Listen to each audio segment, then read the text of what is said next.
Little Miss Trouble by Roger Hargreaves. Here comes trouble, people used to say. And who do you think would come walking along? That's right, Little Miss Trouble.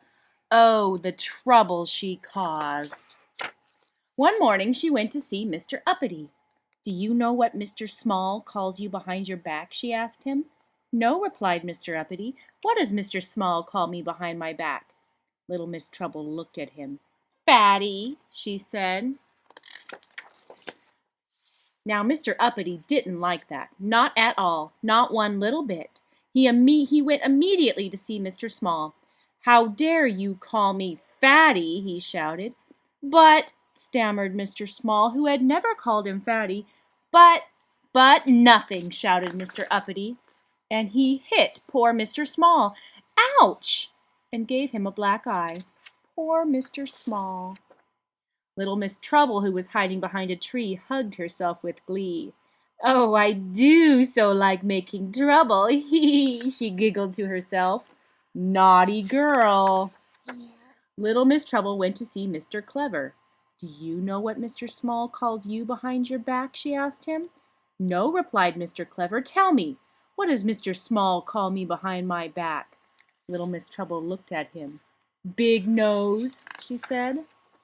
Now, Mr. Clever didn't like that very much either. Off he rushed, and when he found Mr. Small, without waiting for an explanation, he punched him hard in the other eye.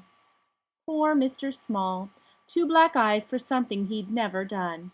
Oh, look at you, Little Miss Trouble laughed when she saw him. Ha ha ha! It's all your fault, said Mr. Small. True, she said, and walked off.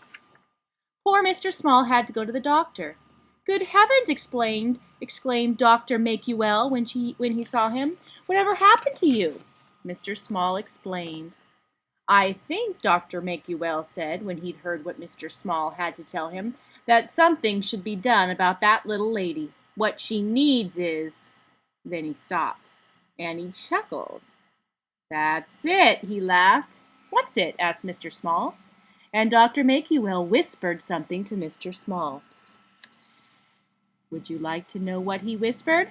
Not telling you, it's a secret. That afternoon, Mr. Small went to see Mr. Tickle. Do you know what Little Miss Trouble calls you behind your back? He asked. No, said Mr. Tickle. What does Little Miss Trouble call me behind my back? Mr. Small looked at him. Pudding face, he said. Then Mr. Small went to see Mr. Bump. Do you know what Little Miss Trouble calls you behind your back? He asked. No, said Mr. Bump. What does Little Miss Trouble call me behind my back? Mr. Small looked at him. Mr. Nitwit, he said. Little Miss Trouble was in trouble. How dare you call me Pudding Face? Cried Mr. Tickle, and tickled her. And how dare you call me Mr. Nitwit? Cried Mr. Bump, and bumped her. Now, I don't know whether you've been tickled and bumped at the same time, but it's not much fun. In fact, it's no fun at all. Tickle bump, tickle bump, tickle bump, tickle bump, tickle bump for 10 minutes. And 10 minutes of tickle bumping is a long time, I can tell you. Later that evening, Dr. Make-you-well strolled around to see Mr. Small. How are the eyes? He asked. Oh, much better now, thank you, replied Mr. Small. And did our little plan work? Asked the doctor. It did indeed, grinned Mr. Small. Shake, said Dr. Make-you-well, and they shook hands. Well, not quite hands. Dr. Make-you-well then strolled over to see Little Miss Trouble. She was feeling very sorry for herself. What's wrong with you? He asked her, and she told him all about it, all about everything. Dr. Make-you-well looked at her. Cheer up, he said. You know what you've just had, don't you? Little Miss Trouble shook her head. A taste of your own medicine, he chuckled, and went home for supper. The end.